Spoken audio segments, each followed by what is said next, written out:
Nightcast. Stephen Lloyd Gilbreth brings you the current news from the world today and how it relates to Bible prophecy. Understanding the end-time events leading to the peaceful world tomorrow. Ladies and gentlemen, Stephen Lloyd Gilbreth. Greetings, friends, and welcome to this May 14, 2014 edition of Nightcast. Our opening story tonight, Wendy Urquhart reports how more than 20,000 homes have been evacuated in suburbs of San Diego after strong winds fueled a nearby wildfire. It's rugged terrain and it's as dry as a bone. More than 700 acres of land on the outskirts of San Diego have already been blackened by this fire. Fanned by the Santa Ana winds that whip across the state at this time of the year, the black smoke billows in the air and the flames creep ever closer to people's homes. From the air, the danger is obvious as the fire moves in on a hilltop ranch. Firefighters on the ground are doing all they can to keep the blaze at bay. Up above, planes and helicopters fly perilously close to the fire, desperately dumping water on the red-hot flames. The California Department of Forestry and Fire Protection has responded to more than 1,300 fires since the 1st of January this year. That's nearly double the amount they usually have to deal with. Record temperatures are predicted statewide in California over the next 2 days, and several cities have introduced new parking restrictions. If any fires erupt, it's crucial for the fire trucks to be able to reach them as soon as possible. Getting the cars out of the way could save time and save lives. Wendy Urquhart, BBC News. Okay, thank you, Wendy Urquhart. Friends, I have a story about how there's a mine disaster that relates to this one. There's something else going on elsewhere, but it looks like our videos are coming up in a different order, and my teleprompter too, for some reason. I guess I've got to take the blame for that. But let's just do them in the order they're in here. We'll come back to the. Actually, wait a minute. I do have it next. A Turkish mine disaster. In fact, that's why these people are so upset and are having internal strife. The car containing Turkish Prime Minister Recep Erdogan was mobbed by angry protesters on a visit to Soma, where a mine disaster killed at least 245 people. That caused demonstrators to line the streets and called on Mr. Erdogan to resign.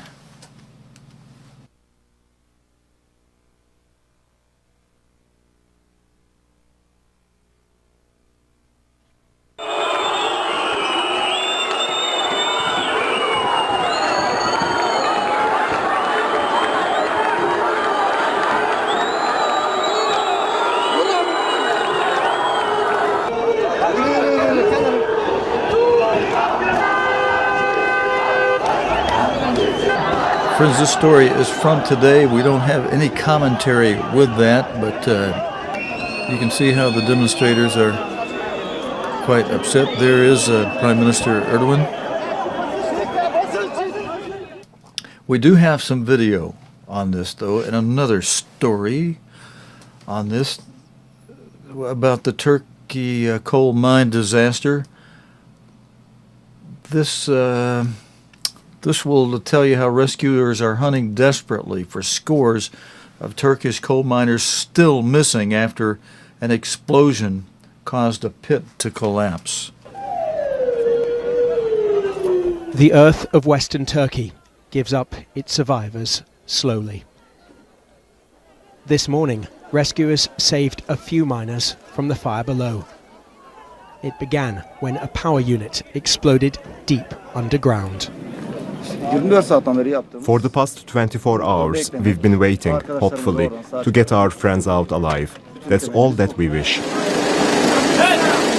At night, rescuers found the first bodies.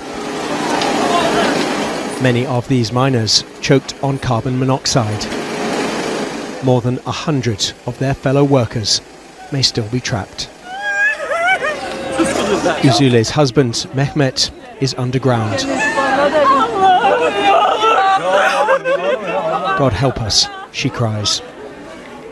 She's joined dozens of miners' families on the grounds of Soma's hospital. Here, they wait. My son was 2 months from retirement, Murvet tells me. He'd planned to come back home and settle. This family is waiting for news of 26-year-old Ur. His mother holds his young son. Is he alive or dead? That's all I want to know. We need one piece of hope. For these family members, this has become a vigil.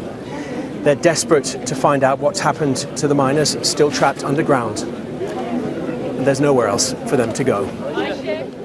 Rescue teams continue to look for the lost miners, using all the technology they can find. But they've yet to break through. The mine's owners insist that it passed all of its safety checks. Words which will mean little to those inspecting this overnight tomb. James Reynolds, BBC News, Soma. More related to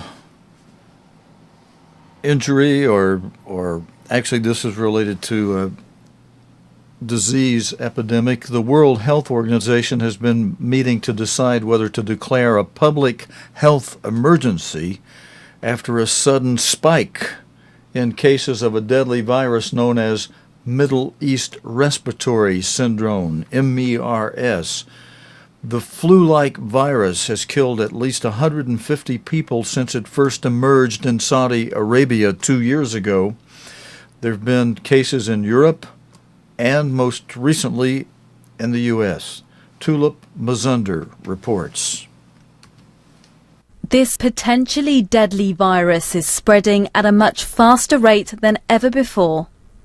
MERS first emerged in Saudi Arabia in 2012, but in the last month, cases have more than doubled. The virus is also on the move. 2 US health workers at this hospital in Florida are being tested for MERS after coming into contact with a patient from Saudi Arabia who was later confirmed to have the virus. Scientists at Public Health England have been helping advise the Saudi government since the virus first emerged. It was in these labs that one of the very first cases of MERS was identified. A Qatari man who'd recently been to Saudi Arabia and had come to London for treatment. He later died. 2 years on, scientists still know very little about this virus, which makes stopping its spread even more difficult.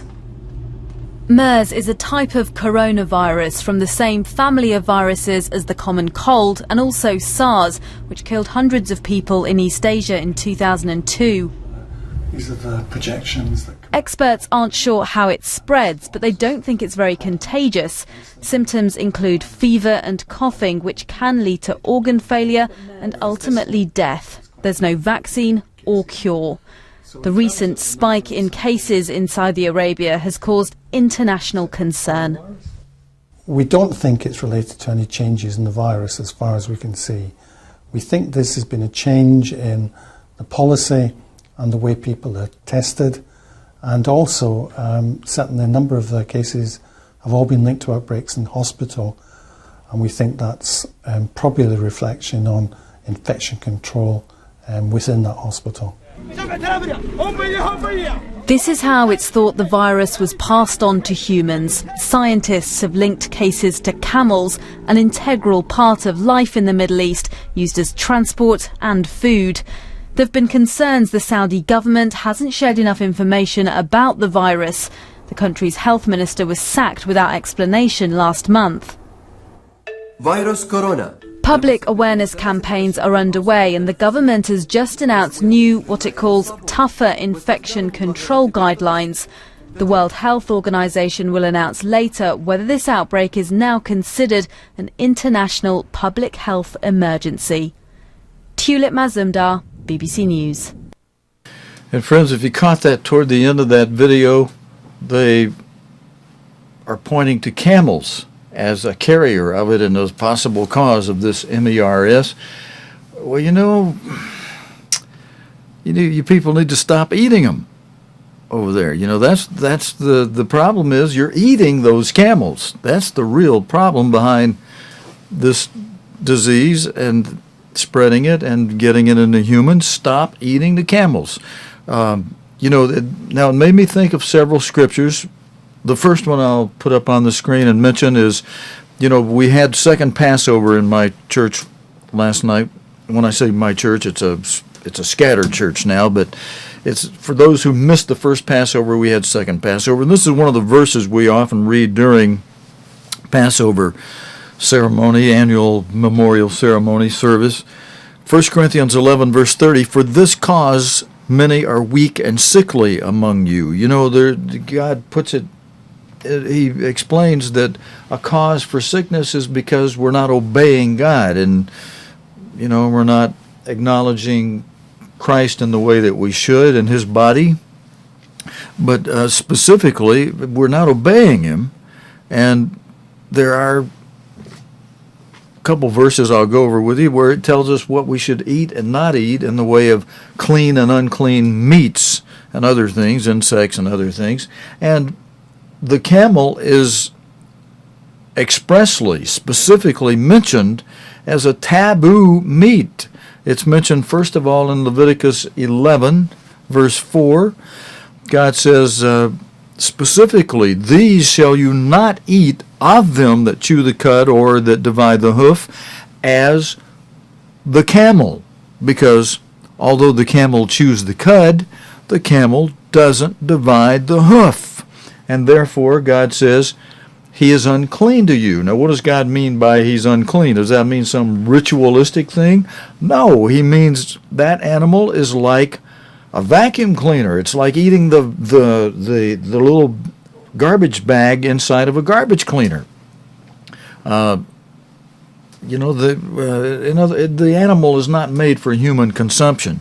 Now, if that one verse is not enough for some of you, God repeats that in Deuteronomy 14 and verse 7. God says same thing again. "You shall not eat of them." "These shall you not eat of them that chew the cud or divide the hoof, as the camel and the hare and the coney, for they chew the cud, but they divide not the hoof." Their hoofs don't divide. "Therefore they are unclean to you." That's the sign, that's the signal. That's the way God set up the animals so we could know which ones he designed for human consumption and which ones not. So you shouldn't be eating their meat, you shouldn't be drinking their milk. In spite of what your agricultural ministry in Saudi Arabia says, just boil the milk, be sure you cook the meat. God says, don't eat the meat, the produce from the camel. Don't drink its milk either. That means if you're not eating camel, you shouldn't be drinking its milk. And we probably would not be seeing the spread of the MERS disease. The story, friends, mentioned Sars. I have a special report out of Toronto recently on Sars, but I think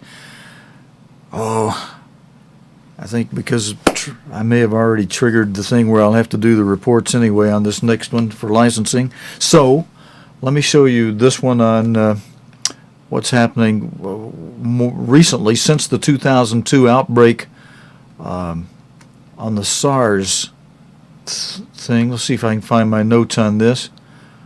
10 years on since the outbreak of Sars in Canada, the BBC has spoken to a nurse who fell ill as well as a doctor and public health official about those dramatic events in Toronto where so many were killed and how prepared the city would be if, in the event of a similar outbreak.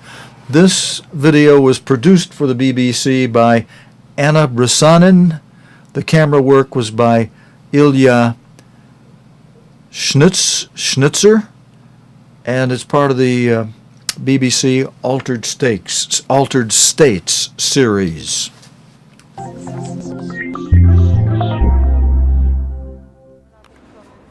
city of Toronto was the epicenter for Sars during the outbreak in 2003. In Canada's biggest city, the fight... You get the call saying you've been exposed to a very deadly virus. There have been now Toronto's tactics are hopefully working. It was a scary time. There were lots of people in masks coming in and out. We were the one hospital that really got badly hit by SARS before SARS actually had a name, dealing with something we really didn't know what it was at the beginning. The first patient who came in with SARS was placed in a private room initially. He was sitting in here. The person I contracted SARS from had come through the emergency department, so they didn't believe this person was carrying SARS. He was beside me, coughing, and I was there unprotected. You could never even possibly put yourself in that position, getting a phone call saying, you can't be around any of your family members. We're very sorry, and you're at home with your family, who you know, if you did get the virus, you've exposed now for the last 2 days, and then told, quarantine yourself. We really didn't have a lot of support in the first few days. We did not have all the information until later in the week. It certainly was not recognized immediately. By the time it was recognized, a number of people had already been infected, and that accounts for why so many cases occurred here in Toronto. My husband would bring food up, and I would open the door quickly, pick it up with wearing a mask, and I kept the kids and my husband on a separate level of the house. I didn't see them at all other than through window or, watching them go to school. Took my temperature up basically as many times as I could possibly do it. When it hit 38.1, I just knew that this is it, I'd been infected, so drove myself to Mount Sinai Hospital. After the initial illness, which was devastating, it took me 2 months of recuperation and rehabilitation before I felt well enough physically and psychologically. So hospitals have come to look like crime scenes. There were about 375 cases confirmed. 44 people died. It was the largest cluster of SARS in North America. We learned a great deal by going through that experience. We have more funding than we used to have. Toronto Public Health has staff who are located in hospitals to give us better communication between hospitals and the Public Health Department. Now, compared to 10 years ago, communications are so much faster. So information will move quicker, I hope, than the bacteria or bugs or the viruses. But it will happen again. These are viruses. Influenza is a virus, and every year or two it surges, or every few years, at some point it will get very severe. Friends, just a reminder that one of the seals of Revelation, the fourth seal, which Revelation 6 depicts as a pale horse with a rider who's named Death, was described in plain language. Its characteristics or activities or attributes was explained in plain language by Jesus Christ with 3 different terms. The term that relates here that he used was loimas, meaning disease epidemics, pestilence, the plagues of Egypt. That's all I'll mention tonight that relates to this story, just with a reminder to be watchful as you see in the news, as you see stories on the increase about stories like these, about virus spreading more and more. You can just be aware that it's part of a prophesied fourth seal, and it's part of a sign Jesus Christ gave, that is, as these things increased, as when the leaves of a fig tree become ripe, then you know summer is nigh, then you know we're closer to the next major event in prophecy. After the fourth seal, you see the one next to it, to the right of it, with number 5 above it.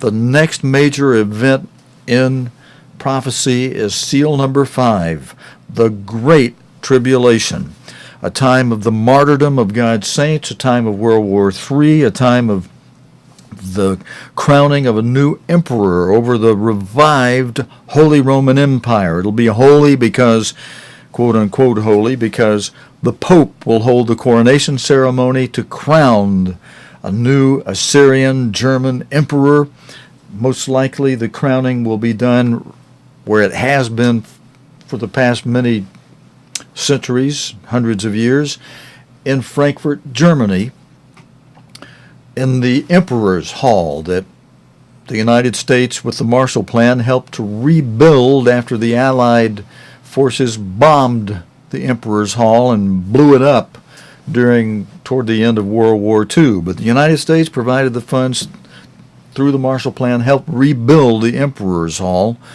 where this new seventh head of a new revived Holy Roman Empire, this new beast, this head of the beast, can be put into office. And we're watching for that. That's one of the things that we're watching for. We're keeping an eye on things and events in China, too, and in Vietnam. If you speak Chinese and you're in Vietnam, you might be well advised to keep the old trap, the mouth shut. Several factories have been set on fire amid anti-Chinese protest at an industrial park in southern Vietnam. The violence was sparked by the sighting of a Chinese drilling rig in South China Sea waters claimed by Vietnam earlier this month. The BBC said that Chinese speakers have been warned, those people who speak Chinese have been warned to limit their movement in Vietnam. The intensity of the anti-China sentiment at the moment, what we saw in southern Vietnam is surprising to me, because I have never seen such a surge of nationalistic and anti-China sentiment like now. But since the beginning of the month, when the Chinese government announced that they would move the oil rig into the South China Sea, close to the Vietnamese coast, there was expected that there would be protests and violence, but not to this scale.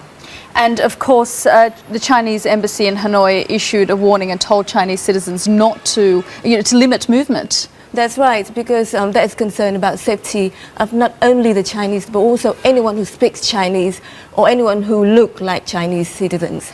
So I think the Vietnamese government realized that, and they are doing, they're making great efforts to actually prevent this wave of violence to spread. Friends, all of our previous stories are from today's world news events, videos from today's world news. This next one, though, I pulled from Saturday, related to this story, so you could have a little better understanding of this South China Sea recent incident between China and Vietnam. There was a point in time when many people thought that the biggest confrontation or row over the South China Sea islands would be between China and Japan. And of course there is a row still steaming and brewing between them over the claims of China regarding those islands. But the recent thing between Vietnam and China relates to the story from May 10, Saturday. Southeast Asian leaders are holding a summit in Myanmar, also known as Burma, for the first time on Sunday this week, just 3 days ago. But plans to focus on economic integration, they believed, would be somewhat overshadowed by the ongoing confrontation between Vietnam and China in the South China Sea. Bill Hayton has this report from Saturday. With water cannon and ramming manoeuvres, Vietnam and China are battling it out in the South China Sea.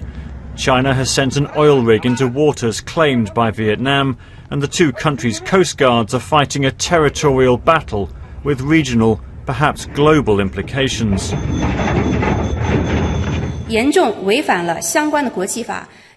Vietnam has harmed the freedom and safety of navigation and goes against regional peace and stability. China has had to take some measures to guarantee safety and order.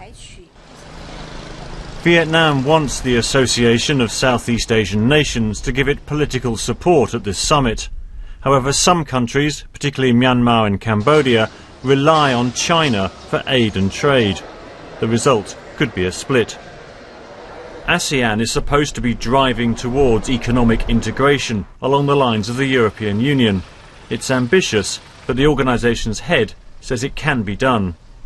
We are quite confident that by 2015, by December 2015, we shall have implemented most of the fundamental measures, most of the high-impact measures, and then we can launch the ASEAN community.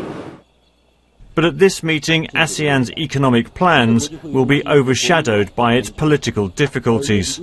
Some suspect that could be China's deliberate strategy to divide ASEAN and isolate Vietnam. Southeast Asia's diplomats have a tough couple of days ahead. Bill Hayton, BBC News. Friends, and there is more from today's news related to China. New figures demonstrating the growing importance to the UK of tourism from China. The UK Tourist Authority says 196,000 Chinese visited the UK last year. But now the UK is very interested in capturing this Chinese tourism, and they are asking in this next video, could the UK be doing more to attract the Chinese in greater numbers? China editor Carrie Gracie has been in London and Paris to find out. Great British institutions, Great British weather. Exactly what Chinese tourists have been told to expect. He's come 5,000 miles for this photo opportunity. Chinese outbound tourism is the fastest growing market in the world. They start by going to Hong Kong, they go to Southeast Asia, and they come to Europe. And our job is to make sure that when they come to Europe, they come to Britain. There's no royal family in China, and for the new middle class, foreign travel is still a novelty. They're hungry to see everything they can't see at home. But before we start celebrating the number of Chinese tourists in the UK, or how much they're spending, stop, think, France. Chinese tourists love Paris. They love French vineyards, French seaside, and even now skiing in the Alps. The number of Chinese tourists in France is nearly 10 times as many as in the UK, and those numbers are growing faster.